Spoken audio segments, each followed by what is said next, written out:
à toutes et à tous, j'espère que vous allez bien. Moi en tout cas ça va. Ça me fait un peu bizarre de refilmer face caméra comme ça après tout ce temps parce que bon, peut-être que vous me découvrez avec cette vidéo ou bien que vous avez vu une de mes vidéos récemment et du coup pour vous ça fait pas trop d'écart parce que ça fait pratiquement 3 mois que j'ai rien filmé, rien publié sur la plateforme. Alors comme vous avez vu le titre de la vidéo, aujourd'hui je vais plutôt analyser sur ces 3 mois sans rien mettre sur YouTube, comment ça a pu impacter ma chaîne YouTube. Est-ce que le fait de n'avoir rien posté pendant 3 mois a été hyper négatif pour ma chaîne ou au contraire est-ce que ça a été? Donc ce qu'on va faire c'est qu'on va regarder globalement sur les 3 mois puis après dans les données analytiques de ma chaîne, on va regarder aussi mois par mois, quelle vidéo a performé ou non. Juste avant ça, je voulais faire quand même un petit récap de qu'est-ce qui s'est passé ces 3 derniers mois personnellement. Du coup, je vous mettrai un petit timecode à partir de quand commence l'analyse vraiment de la chaîne YouTube uniquement par rapport aux données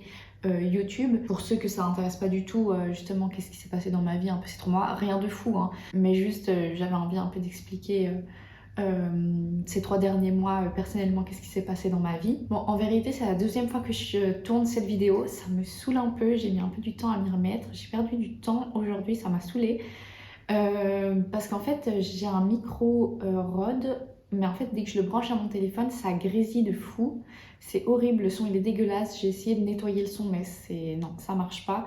Je pense que le problème vient de mon téléphone parce que je sais qu'il a un peu pris l'eau de temps en temps.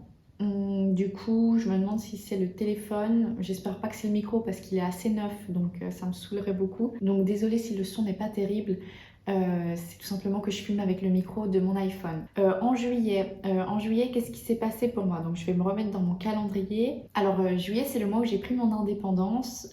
J'ai quitté donc la maison de mon père et j'ai mon propre petit studio à Genève. Ça a été un peu, pas compliqué, mais je pense que je suis quelqu'un qui a besoin de temps pour prendre mes repères en fait. C'est vrai que pour prendre mes marques, me sentir bien et tout ça, enfin, je pense que voilà, j'ai eu besoin de mon petit temps. Donc j'ai déménagé en juillet. C'est pas la première fois que j'habite seule. J'ai déjà vécu seule à Paris quelques mois parce que tout simplement je faisais mes études à Genève dans le digital marketing et on devait faire des stages sur une période de 6 mois et du coup mon dernier stage j'avais trouvé dans une agence de relations presse à Paris et ça devait être pour une période de 6 mois. Bon, j'y suis restée 3 mois parce que c'était juste avant le Covid. Du coup, au final, après, je suis rentrée au bout de 3 mois. Mais voilà, du coup, je sais déjà un peu, on va dire, c'est quoi vivre seule, être seule. Mais c'est vrai que là, comme c'est dans ma ville à Genève, je pense que voilà, j'avais besoin un peu de m'habituer. Maintenant, ça va bien. Du coup, voilà pour le mois de juillet. Sinon, le mois d'août, ça a été une grosse période au niveau boulot. Donc, je travaillais à 60% en tant qu'employée dans une entreprise où je fais digital marketing. Mais je suis également en freelance à côté où je fais justement des sites internet, les réseaux sociaux, etc. Et par rapport donc à mon travail en tant qu'employée, ça a été un gros mois août parce que du coup ma collègue a pris ses vacances en août, donc j'ai bossé à 100% et c'est pas une excuse pour avoir rien posté sur YouTube parce que j'aurais très bien pu faire le soir ou le week-end. Mais on va dire voilà, que j'ai beaucoup travaillé en août, surtout que j'ai organisé un salon à Berne. Du coup ça m'a pris quand même pas mal de temps. Mais voilà pour août, gros mois boulot. Et ensuite en septembre, j'ai soufflé un petit peu. Je me suis pris un peu de vacances. Je suis allée me faire un petit road trip en Italie. Je suis d'abord allée dire bonjour à ma grand-mère et puis après je suis partie seule voyager, marcher. Bon, pas très longtemps, hein, quelques jours, mais c'était la première fois que j'avais une expérience, on va dire, solo en voyage et j'ai adoré et c'est quelque chose que j'aimerais beaucoup refaire parce que c'est vrai que c'est quelque chose que j'appréhendais beaucoup en étant quelqu'un d'introverti, de timide. J'avais peur d'être vraiment seule et d'avoir des grosses crises d'angoisse ou de plus bouger de ma chambre. J'ai fait exprès de prendre comment on appelle, une auberge de jeunesse.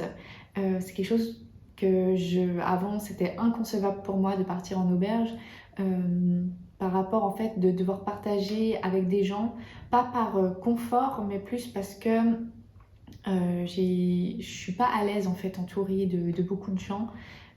Enfin, en tout cas avant.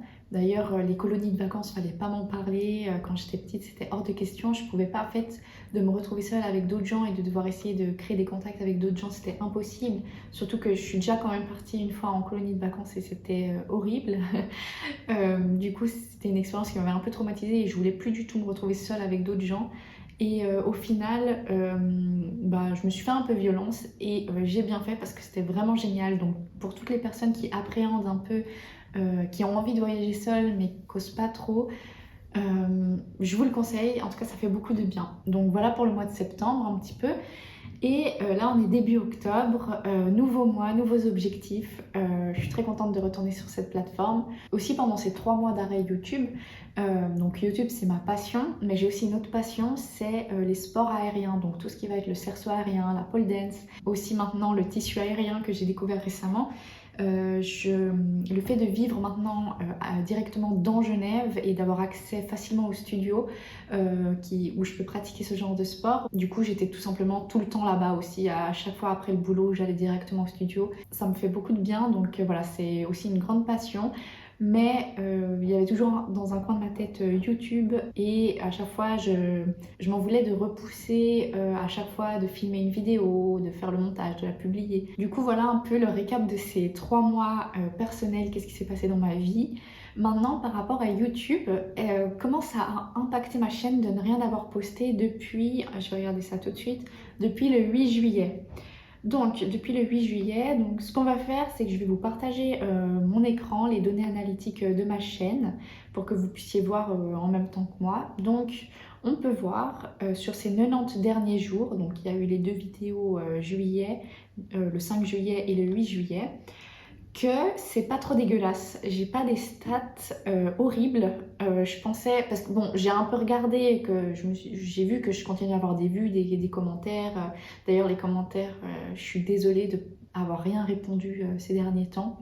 D'ailleurs, je vais faire une vidéo où je réponds directement à vos commentaires en vidéo. Mais si on regarde sur ces 90 derniers jours, j'ai quand même fait 20 000 vues, 414 heures de visionnage et j'ai gagné 152 abonnés. On est proche des 1000 abonnés, on est à 959 abonnés, ça me fait un peu bizarre. On peut voir mon top 3 des vidéos qui ont le mieux performé. Ce sont comment télécharger gratuitement des musiques sur YouTube, comment changer la photo de profil de sa chaîne YouTube et comment activer les commentaires YouTube sur sa chaîne en 2021. On peut voir qu'elles ont fait quand même pas mal de vues, surtout la première qui écrase les autres avec 14 573 vues. Et si vous êtes un créateur de contenu, que vous faites des vidéos sur YouTube et que justement vous voulez avoir un bon référencement, parce qu'en fait moi, on va dire ce qui m'a sauvée pour pas avoir des stats trop dégueux, c'est qu'en fait j'ai un bon référencement naturel sur la plateforme. C'est-à-dire que les gens peuvent trouver facilement mes vidéos en faisant des recherches sur la barre de recherche YouTube. Et pour ça, je vais vous donner un petit conseil si vous faites des vidéos, c'est mettez-vous vraiment à la place des spectateurs et en fait, vous voyez les 3 premières vidéos, j'écris toujours comment devant. Parce que généralement, quand on cherche un truc sur YouTube, qu'on veut répondre à un problème qu'on a et qu'on cherche sur YouTube, on écrit toujours comment faire nanani, comment faire nanana. Donc, ça ne devait pas trop aider mon nanani ou nanana, mais par exemple, si vous avez une chaîne de cuisine, c'est tout le temps l'exemple que je prends quand je fais des exemples. Mais par exemple, si vous faites un tiramisu, et ben, au lieu d'écrire recette de tiramisu, écrivez comment faire un tiramisu. Voilà, si vous avez d'autres mots-clés, vous mettez d'autres mots-clés, mais c'est très important d'avoir de bons mots-clés. Il faut vraiment se mettre dans la peau de quelqu'un qui cherche quelque chose sur YouTube et de mettre du coup le mot comment en tête de votre titre de vidéo YouTube, ben, du coup ça aide pas mal parce que ça m'a permis de plutôt stagner dans le positif, on va dire.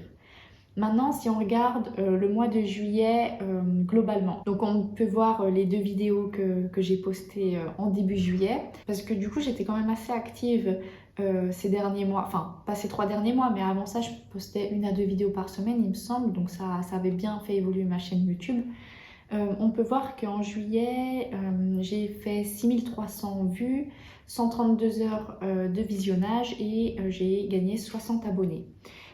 Toujours les 3 mêmes vidéos populaires pour cette période, forcément. D'ailleurs, en termes, j'ai pas dit tout à l'heure, mais en termes de référencement, je me suis rendu compte que je peux changer le titre de ma vidéo pour encore améliorer mon référencement naturel, parce que vous voyez comment activer les commentaires YouTube sur sa chaîne en 2021, ça va bientôt faire 3 ans. Oui. Du coup, je vais changer je vais changer le titre et mettre 2024 parce qu'en fait le processus est le même pour comment activer les commentaires YouTube sur sa chaîne. Et du coup, si je mets en 2024, je vais avoir un meilleur référencement si je mets 2024 parce que ça va être des gens qui vont écrire sur la barre de recherche YouTube comment activer les commentaires YouTube sur sa chaîne en 2023 ou en 2024. Donc si je change déjà pour 2024, les gens ils vont dire ah c'est quelque chose qui fonctionne pour 2024 donc je peux chercher. Alors que des fois, il y a des gens s'ils voient le mot 2021, ils se disent ah c'est peut-être un peu vieux, peut-être que ça a changé maintenant. Donc vous voyez, vous pouvez toujours réajuster un peu vos titres aussi. Si c'est toujours d'actualité pour la bonne période, parce que imaginez que ça a complètement changé de comment activer les commentaires YouTube. Si vous mettez pour 2023 et les gens ils vont regarder votre vidéo, ils vont essayer de faire en même temps pour faire les petits paramètres, les petites modifications, ça va pas du tout être pareil, l'interface elle aura changé.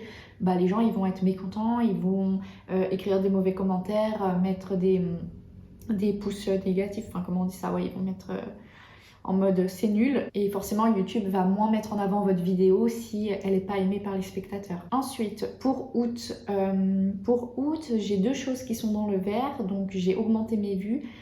J'ai fait un mois à 7100 vues et pratiquement 141 heures de visionnage. J'ai gagné moins d'abonnés, 49, mais on peut voir, voilà, ça stagne, c'est correct.